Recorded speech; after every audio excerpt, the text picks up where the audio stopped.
I love Italian food, don't you? Well, stay tuned because today I'm going to create a little taste of Italy.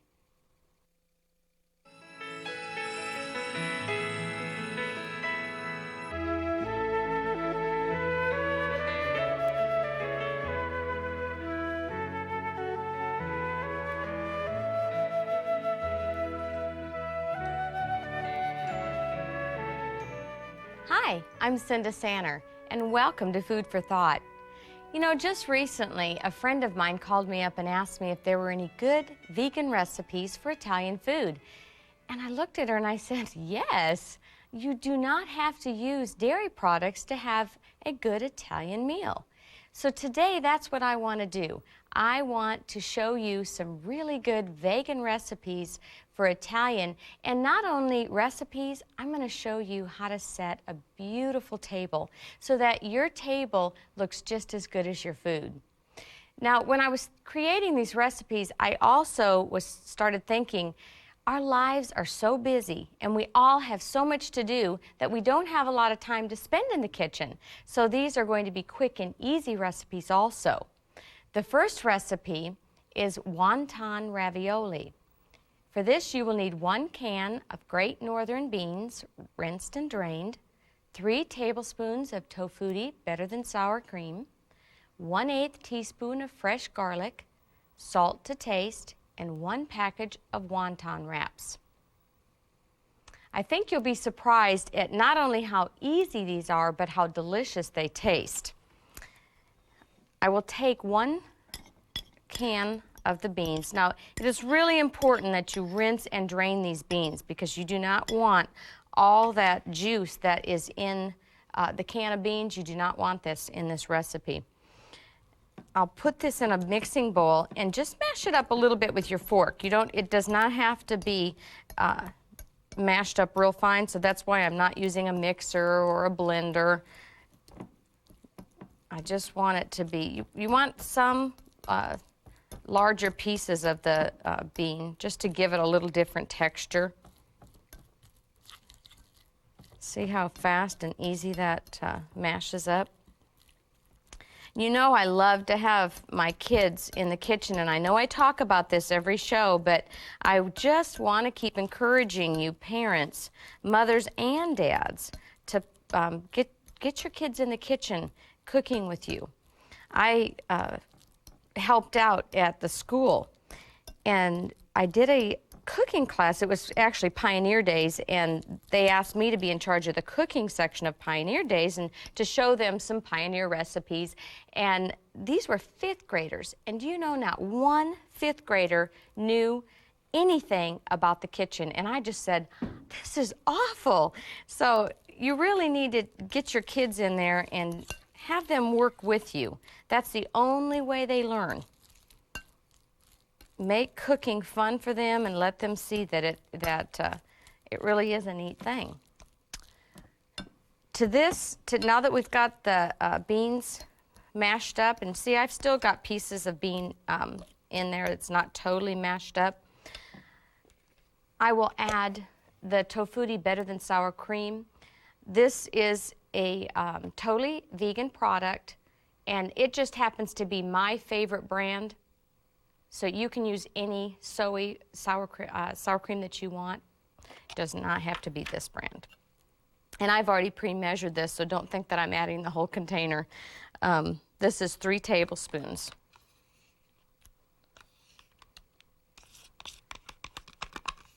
I just left it in the container because I wanted you all to see the brand that I was using, because I do get letters from people. If I don't say the brand, they'll say, we want to know what kind you used. So I'm not pushing the brand. It's just that I have gotten letters from people asking me for it, so I thought I would share that with you. I'll mix that up like that. And when you get this mixed up like even, you want it well mixed, add a little bit of chopped garlic. And you can add more garlic if you want. When I was creating this recipe, I added 1/4 teaspoon And my sister thought, who was taste testing for me, thought that it was just a little bit too much. So that's why I'm only going to add 1/8 of a teaspoon, which is just a little bit. But like I said, if you like stronger garlic, put more in. And then I'm going to do salt to taste, which is just a little sprinkle. And my husband teases me, but I taste everything when I'm mixing it up. I'll have a spoon laying on the counter, and I'll taste it and see if it's got enough salt in it. That's just the type of cook that I am. That's all there is to our filling. See how easy that was? Now I'll take my wonton wraps and lay them out on the counter. And be careful when you do this just not to tear them. But I take 2 out at a time, and then I just separate them, and I'll lay one like this, and I'll have, it goes really fast if you can do this kind of in an assembly line. Take them apart like this, because I'm going to fill them, and then I'll fold this one on top. So, which is why I'm doing it like this. This works really fast. Oh, I have 3 here. Yeah, be careful, because these are thin, and I can feel the thickness of this, and I know that I have, see there? I have an extra one right there. And make sure that you don't have 3, because you only want just 1 on the top and 1 on the bottom. Okay. I'm going to only do 6 at a time, because it makes it easy to fill. Also, I want to mention, when you're doing your filling, you can add, if you don't want sour cream in it, you can add the Better Than Tofu cream cheese, and that also works really well. Put just a little bit. You don't want it to go to the edges, because we're going to crimp the edges. So you want, just put a little bit in the middle, like this. Whoops.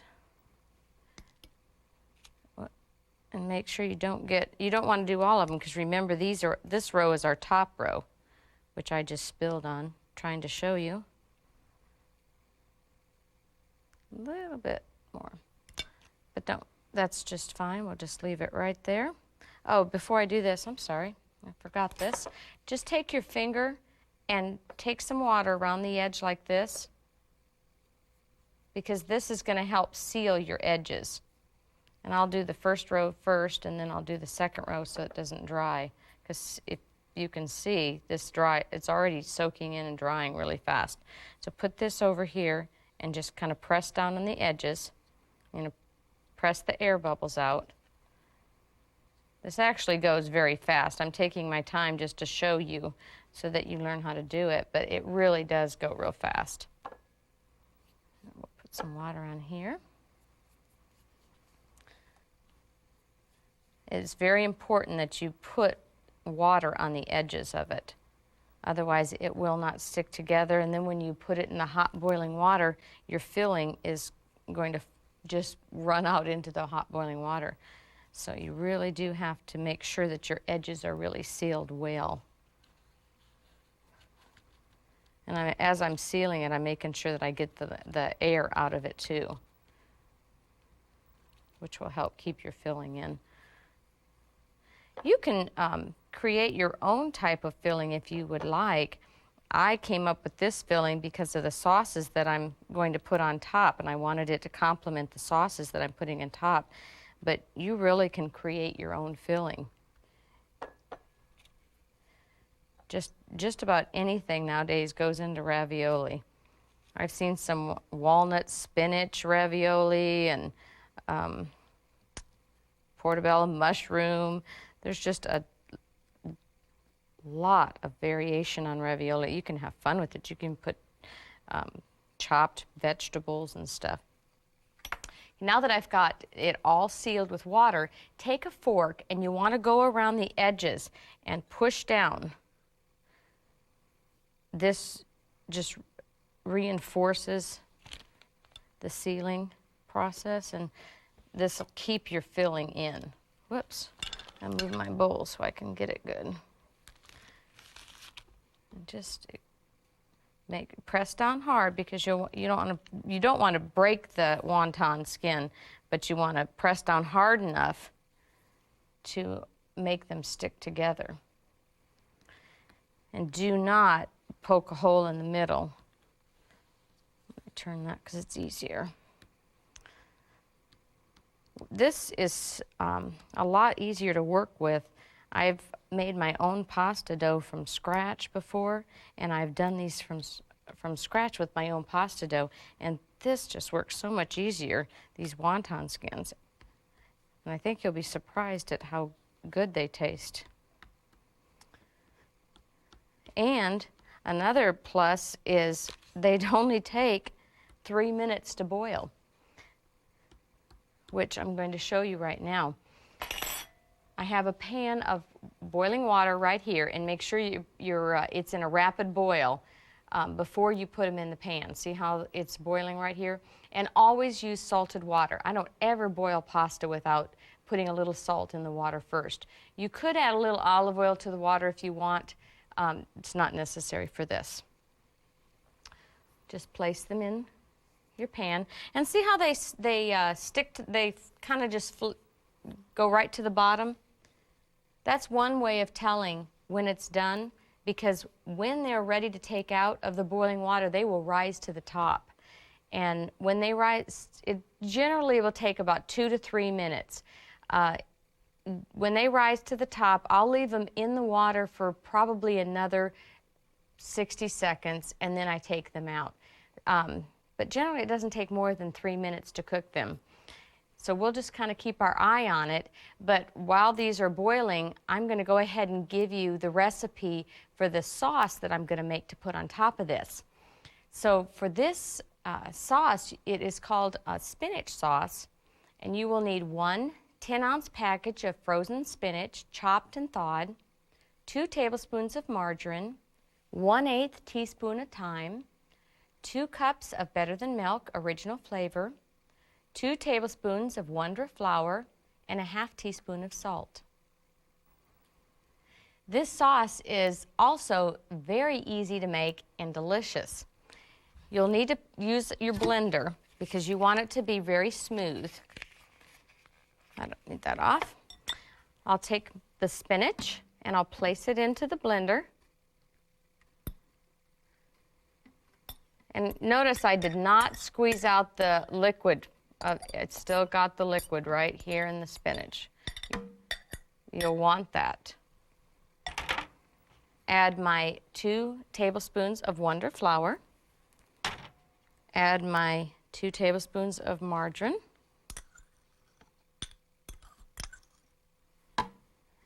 And a 1/2 teaspoon of salt, which was, I pre-measured this time, so that's why I didn't use my hand. And an 1/8 teaspoon of thyme, which is just a little pinch. You can measure this if you really want to be correct. Whoops, let me turn that so you can see it. You can measure if you want to be correct. I'm going to add a little pinch more. I like thyme. And last but not least, we're going to add our 2 cups of Better Than Milk. Now you can add your favorite soy milk.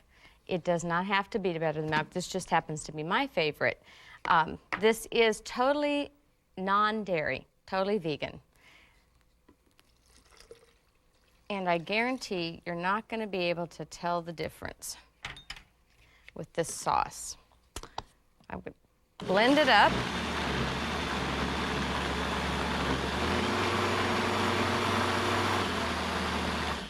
Start out on low just to let it blend a little bit, and then go ahead and blend it on a high speed until you see the spinach start to get finer pieces. So.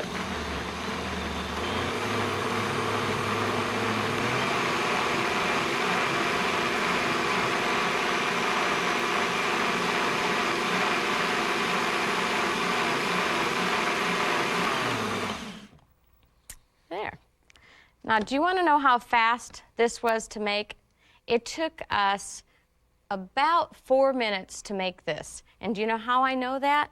because our ravioli is already come to the top of the pan.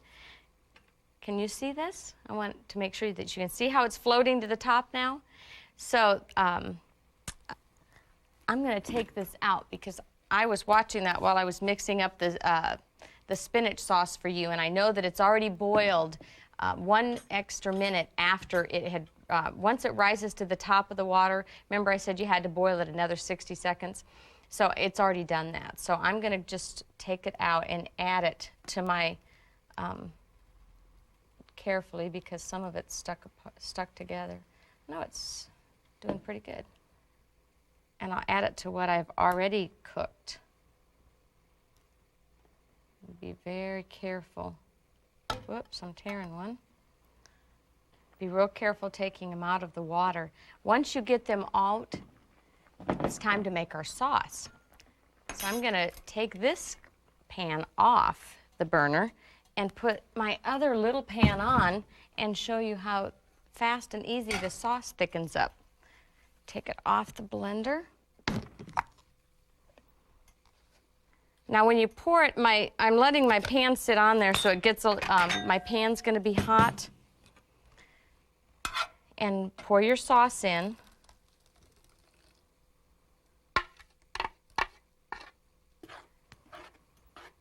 And make sure that you stir this constantly. And it will take probably about 1 minute to thicken up. Does not take long. And you will be able to feel this when you're stirring this up. You'll be able to feel it getting thicker, and you'll know when it's done. Also, the color just turns just a little bit. I can already feel it getting thicker. It doesn't take long. Now, you don't have to just use this as a sauce. I also use it as a soup. I spoon it into bowls and put just a little dollop of the tofutti better than sour cream on top, and it makes a delicious soup. I want you to see that the color is changed now. See how fast that was? And it is ready to pour over our ravioli. So I'll turn the stove off. Now, I like to serve it, I love to make my food look beautiful, and I am going to do a red sauce on one side and the green sauce on the other, and it makes it look really pretty.